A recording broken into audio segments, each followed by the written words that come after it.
Las industrias tienen una gran responsabilidad de lo que producen, la forma en la que se consume y la manera en la que se desecha el empaque. Esta responsabilidad no había sido aceptada en las discusiones sobre la conservación del clima y el ambiente hasta la firma del Convenio Internacional Responsabilidad Extendida del Productor en octubre del 2018. ¿Qué es el greenwashing?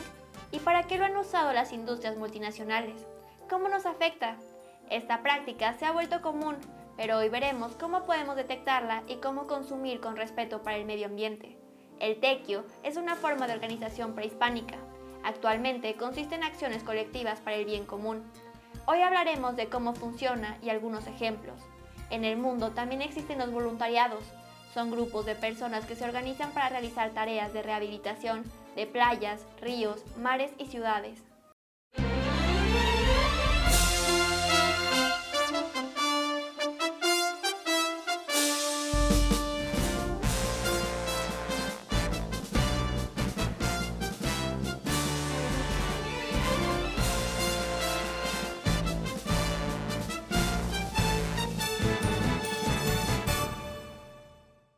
Buen día, jóvenes en TV. Buen día, Kevin. Buen día, Inda. Yo soy Ainda Macías y bienvenidos al noticiario Me Toca Este Mundo. Hoy compartiremos con ustedes noticias sobre reciclaje, separación de residuos y basura y analizaremos qué podemos hacer para proteger el medio ambiente. Buen día, qué gusto compartir con ustedes otra emisión más de este programa informativo. Hoy tenemos noticias, reportajes y opiniones sobre el impacto que puede tener el reciclaje, la separación y el manejo de residuos. Bienvenidos a Me Toca Este Mundo. ¡Comenzamos! En otros programas ya revisamos temas de separación, reuso, reciclaje, economía circular y composta como formas de manejo de basura y desechos. Desde la redacción nos dimos cuenta de otro aspecto, la responsabilidad que tienen las empresas sobre los productos que fabrican, incluyendo el empaque o envoltura. Este tema ya se debatió en el ámbito internacional y se alcanzaron acuerdos entre más de 150 industrias multinacionales. Hemos visto que el factor económico ha sido muy importante a la hora de pasar leyes que regulen los daños causados por las industrias. En el caso de las productoras de plástico y especialmente los envases de PET, ha sido complicado que las industrias asuman su responsabilidad y se comprometan a cambiar sus prácticas. Cuando se comprometen sin una conciencia real, las empresas recurren al engaño a través de campañas publicitarias que limpian su nombre, pero sin cambiar sus prácticas. Este es el famoso greenwashing o publicidad verde. Es importante saber reconocer para dejar de consumir las marcas que lo usan. México tiene una historia de organización comunitaria para realizar acciones que benefician a las comunidades. Se conoce como tequio. Es importante mencionar algunos casos nacionales e internacionales de rehabilitación de espacios públicos a través de acciones comunitarias. Más adelante ahondaremos en el tema con la entrevista que tenemos preparada, pero antes veamos el reportaje de Ainda.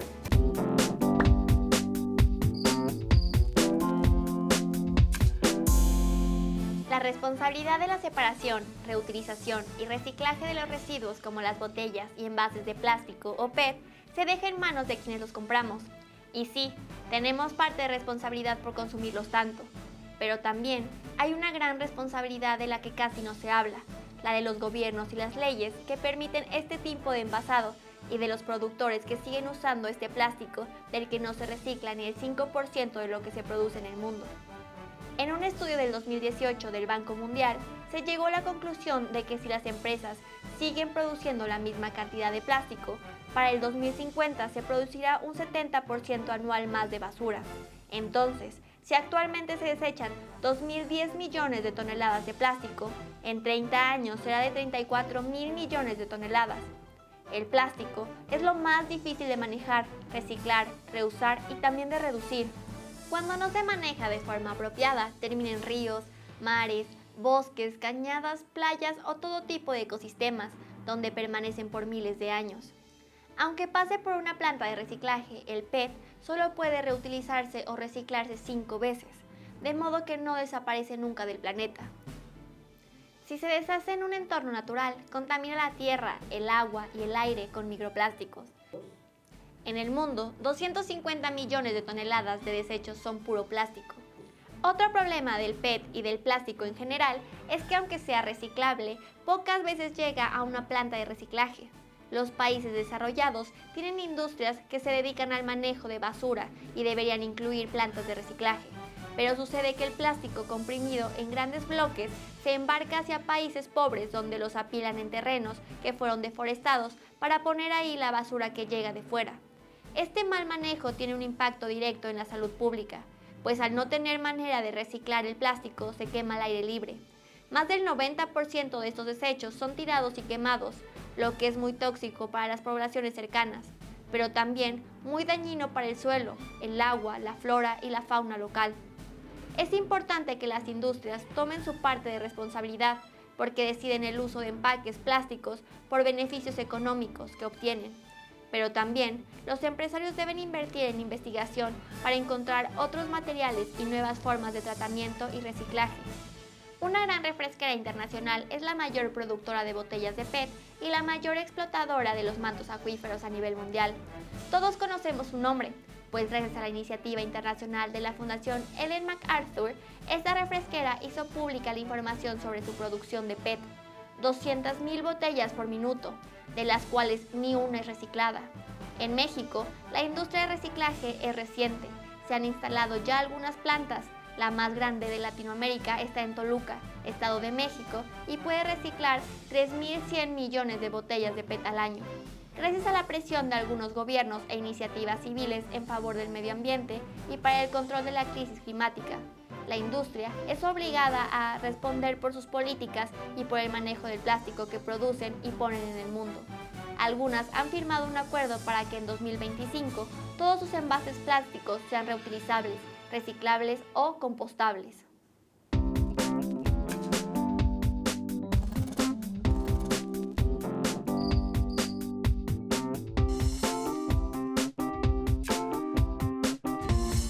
La publicidad tiene fama de ser engañosa desde hace muchos años, ¿verdad, Kevin? Sí, Ainda. Por muchos años se han dado información incompleta y algunas veces de plano mienten sobre sus productos. Por ejemplo, las industrias productoras de cigarros, bebidas alcohólicas o las de comida chatarra. En parte, es nuestra tarea saber lo que consumimos, pero también es una obligación de los gobiernos regular la publicidad y lo que producen y comercian las industrias. Y es obligación de las empresas producir de manera responsable por las personas, por las comunidades y por los ecosistemas. Ya no es posible ignorar nuestras responsabilidades. El greenwashing o publicidad verde es relativamente nueva. Antes ni siquiera nos enterábamos de que un producto fuera contaminante, o que experimentara con animales o explotara a los trabajadores. Poco a poco, con la información, nos damos cuenta del poder que tenemos como consumidores y de las elecciones que podemos hacer para consumir de manera responsable. Pero aún no podemos elegir la forma en la que empaquetan los productos y alimentos. Por eso hay que impulsar leyes que cambien las prácticas industriales. Fíjate, la publicidad verde nos hace creer que las empresas están trabajando en favor del medio ambiente, haciendo campañas para recolectar basura o plantar árboles. El problema es que no nos dicen qué sucede con la basura recolectada o con los bosques que según reforestan. Casi no hay seguimiento a estas campañas y otras veces son una simulación para distraer a la opinión pública de alguna denuncia sobre sus prácticas comerciales. Esto lo hacen empresas en todo el mundo. Por eso las organizaciones y fundaciones que trabajan en favor del medio ambiente han mostrado que estas falsas campañas ponen en peligro las campañas reales de acción y elaboraron una guía de 10 pasos para detectar una campaña falsa de responsabilidad ambiental. 1. El uso de un lenguaje ambiguo que no describe lo que se hace ni su compromiso específico.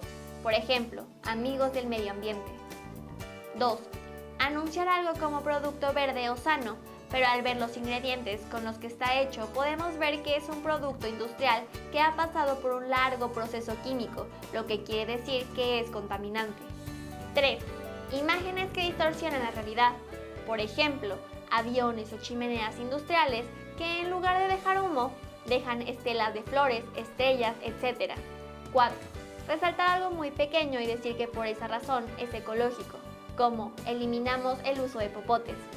5. El uso del término sostenible. La industria lo usa en sus informes y se declara como empresa sostenible, pero en este momento no hay ni una sola industria que sea sostenible. 6. El uso de imágenes con cielos limpios y bosques sanos para ubicar industrias como la del tabaco o la energía nuclear. 7. Subempresas o ramas de una empresa a nombre de la que se registran los productos contaminantes y de las que no se hablan. 8. Usar palabras especializadas que suenan al lenguaje de conservación y compromiso ambiental, pero que realmente no describen acciones ni compromisos ni responsabilidades.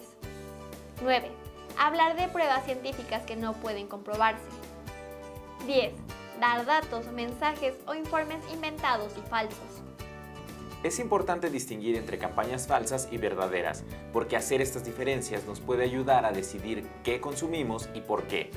También nos permite saber qué podemos exigir a las empresas, porque es hora de que tomen responsabilidad en el manejo, reducción y reciclaje de desechos, basura y residuos junto con nosotros, los consumidores.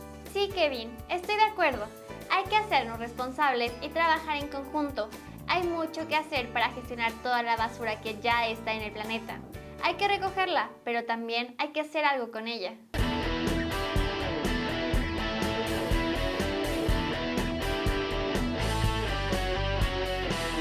¿Qué tal? Muchísimas gracias por concedernos esta entrevista. Primero que nada, ¿cuál es la importancia de la separación de la basura?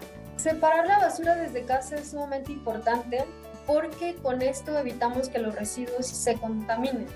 El evitar que los residuos se contaminen, a su vez, es condición esencial para hacer más eficiente el proceso de reciclaje y también para hacerlo menos costoso. Entonces, cuando separamos los residuos en nuestros hogares, estamos contribuyendo también a que se reduzcan los costos a los que incurre nuestro municipio para poder hacer separaciones que estarían más complejas si nos separáramos ya de nuestra casa. ¿Cuáles son los desechos y residuos que menos se reciclan?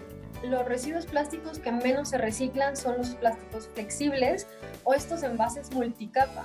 Multicapa, ¿por qué? Porque están hechos con capas de diversos tipos de plástico diferentes o de diversos materiales. Puede ser plástico aluminio, plástico cartón, entre otros. Entonces, esto hace difícil técnicamente que se reciclen porque en las plantas de separación y de tratamiento de estos residuos pues no se cuenta con la tecnología adecuada para poder procesarlos adecuadamente.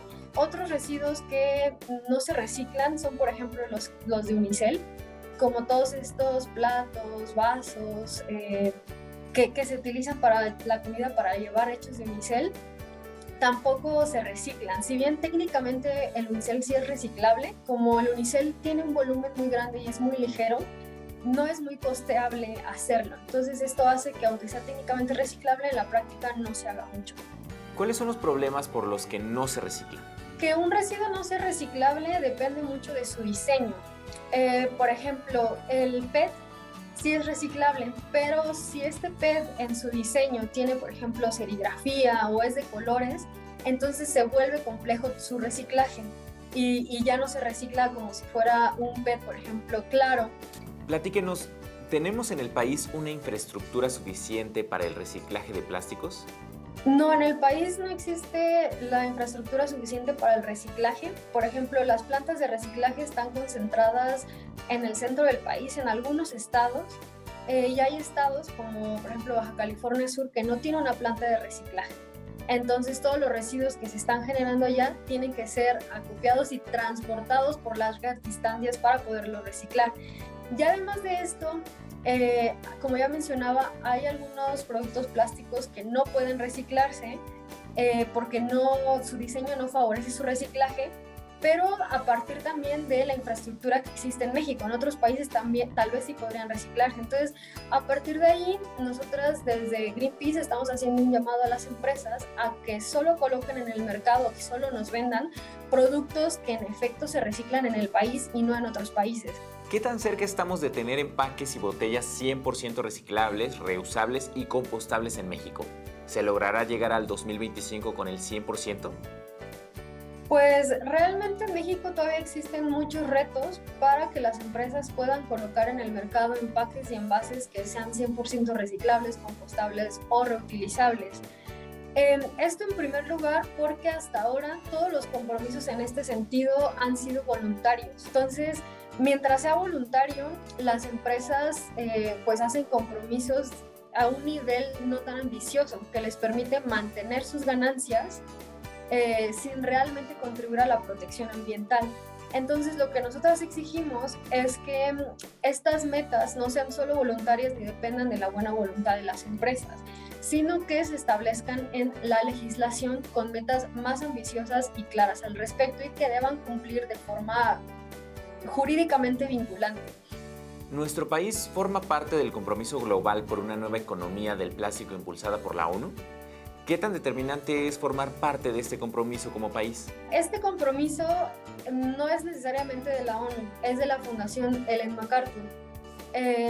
Y no es un compromiso al nivel de un acuerdo o un tratado intergubernamental entre países. Es un compromiso voluntario que se va a ir cumpliendo a partir de los avances que cada empresa o que cada gobierno decida hacer. México no forma parte de él, pero lo que está ahorita en discusión es la discusión y posterior aprobación de un tratado global de plástico y también que incluya pues, responsabilidades para las empresas que generan estos residuos. Por ejemplo, que se aborde la problemática a partir del ciclo de vida de los plásticos y no solamente con un enfoque en residuos, porque la problemática va más allá de la generación de residuos, sino también tiene que ver con la necesidad de transitar hacia patrones de producción y de consumo sostenibles. Y esto implica rediseñar estos productos para que no sean desechables, para que puedan reutilizarse o que puedan reciclarse o repararse, pero que no necesariamente tengan que tirarse. Platíquenos, ¿las industrias multinacionales actúan de la misma manera en todos los países que forman parte del convenio y en los que no lo han suscrito?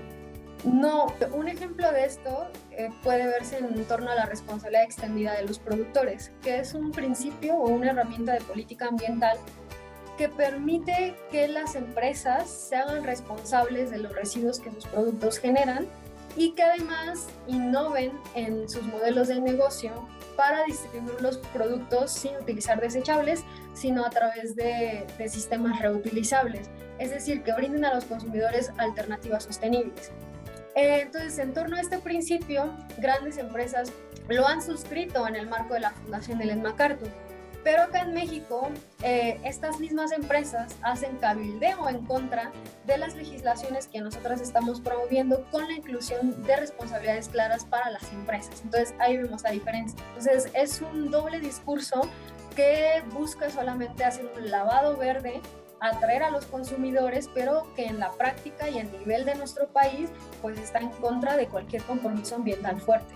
¿Debemos exigir que se legisle que las empresas que producen plásticos en nuestro país se encarguen del reciclaje para garantizar el cuidado del lugar en el que vivimos? El reciclaje es una de las alternativas que promueve la economía circular, pero no es la única. Entonces, me gustaría mencionar que antes de buscar reciclar los residuos, tenemos que seguir o respetar la jerarquía de gestión de residuos. Para la jerarquía de gestión de residuos, la prioridad debe ser la prevención y la minimización en la generación de los mismos. Es decir, el mejor residuo es el que no se genera, porque como ya lo comentábamos, reciclar, aunque un producto tenga la etiqueta que es reciclable, en la práctica no siempre esto es así. Por ejemplo, en un estudio de Greenpeace del 2019, encontramos que solo el 6.07% de todos los residuos valorizables del país se reciclan. Entonces es menos del 10% a nivel nacional y a nivel internacional también. Por esto hacemos este llamado a que las empresas respeten esta jerarquía de gestión de residuos y impulsen, por ejemplo, la puesta en el mercado de productos que sean reutilizables y que por tanto no generen residuos. ¿Cómo podemos estimular el reciclaje y el manejo de residuos desde nuestras comunidades? A nivel de nuestras comunidades, antes de hablar del manejo de residuos, es muy importante que hablemos en la prevención y la minimización de la generación de estos residuos. Sobre esto, en muchas ciudades de nuestro país ya hay iniciativas que favorecen la reutilización, estas tiendas cero residuos, que venden, por ejemplo, cremas o cosméticas en envases retornables, en envases rellenables. Y también está la oportunidad de que al comprar, por ejemplo, en estos comercios locales, podamos llevar nuestros propios envases para que ahí nos sirvan, ¿no? Por ejemplo, en alimentos o bebidas. ¿Qué tan efectivos pueden ser los tequios para el manejo de residuos? ¿Qué alternativas o caminos se pueden seguir una vez que una comunidad ha limpiado una zona? Tanto en el caso de los tequios como en otras formas de organización comunitaria, son muy importantes para, por ejemplo, limpiar los ecosistemas que ya están pues contaminados con residuos, en especial con residuos plásticos. pero es importante recordar que una limpieza de playa o una limpieza de un parque o de un bosque no queda ahí, porque si no cambiamos nuestros hábitos de consumo, al poco tiempo esa playa o ese parque va a estar otra vez llena de residuos. Entonces, esto va de la mano con lo que ya mencionaba antes, de buscar iniciativas o comercios locales que nos vendan productos reutilizables que no generen residuos. Muchas gracias por acompañarnos y compartir su experiencia con nosotros. Hasta luego. Fue un gusto platicar con ustedes. Espero que esta charla les sea de utilidad para mejorar nuestros hábitos de consumo, pero también para ser ciudadanos y ciudadanas políticamente activos que exijamos a los gobiernos y a las empresas el mundo en el que queremos vivir. Nos acercamos al final del programa, pero antes de que se nos acabe el tiempo, vamos a otra noticia y enseguida a nuestra sección Para Saber Más, donde les tenemos algunas recomendaciones preparadas.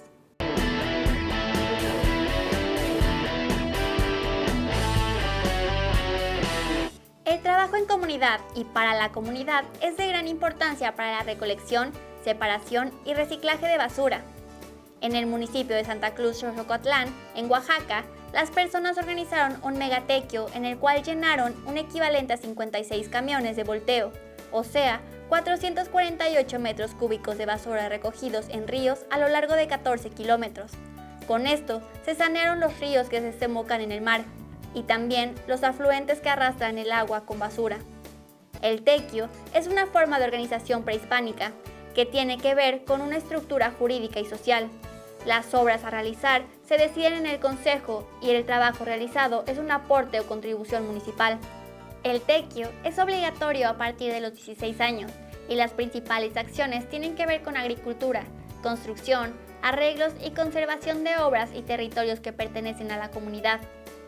Para los triquis, por ejemplo, participar en el tequio da prestigio y es una forma de mostrar responsabilidad, lo que gana confianza de la comunidad y así un miembro puede ser considerado para un cargo más importante. Gracias al trabajo comunitario se hacen pozos, se realizan instalaciones eléctricas y se organizan grandes campañas de limpieza y reforestación. Hay grupos que critican los tequios porque son trabajos no remunerados, pero esta es una forma de organización que afianza los lazos solidarios entre las personas que comparten un lugar para vivir y los recursos naturales. En los tequios se considera un deber moral participar en las tareas comunes y construir juntos los servicios para que todos puedan usarlos de forma igualitaria. En el caso de la limpieza de ríos, se busca revitalizarlos y concientizar a la comunidad sobre los residuos y basura que no se deshace de forma natural. Esta es la razón por la que el trabajo que se realiza en el tequio es tan importante, ya que se comparte información y conocimiento para discutir entre todos y tomar decisiones adecuadas. En algunos casos, las comunidades han prohibido la venta de alimentos y bebidas que afectan la salud y la cultura alimentaria.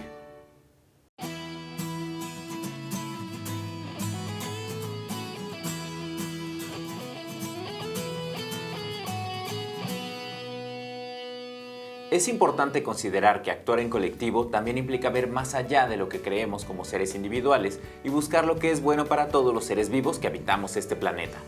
Sobre el espíritu del cuidado del planeta, les recomiendo un documental que se puede ver gratis en internet y se trata de la industria del plástico y la responsabilidad que apenas empieza a aceptar sobre la cantidad de basura que producen. Es importante conocer esta investigación porque estamos a tiempo de revertir este problema que se refleja en enormes montañas de basura. Y yo quiero recomendarles un artículo. Se trata de los científicos que desarrollaron un material parecido al plástico, pero que está hecho con hongos y es biodegradable. En el artículo incluso dicen que puede servir como abono. Es muy importante actuar en conjunto en favor del planeta. Las comunidades o sociedades más pobres no pueden hacerse cargo de todo el proceso y el manejo de residuos. Es necesario que se involucren los gobiernos y las empresas para lograr un cambio en los siguientes 4 años. Si participamos en acciones de limpieza, reuso, reciclaje y consumo responsable y se suman los compromisos del gobierno y la industria, es mucho más probable que logremos tener éxito.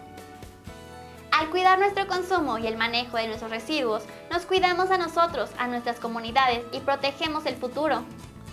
Eso es todo por hoy, gracias por estar aquí y nos vemos en la próxima emisión. No se olviden de etiquetarnos con sus redes sociales con el hashtag Este Mundo Me Toca y compartir con nosotros sus experiencias, comentarios y sugerencias. Participa con Jóvenes en TV, un espacio de reflexión y construcción del conocimiento. ¡Hasta la próxima! Visítanos en jovenesencasa.c.gov.mx. Únete a la comunidad de Jóvenes en Casa en Facebook. Vuelve a ver los programas de Jóvenes en TV en nuestro canal de YouTube.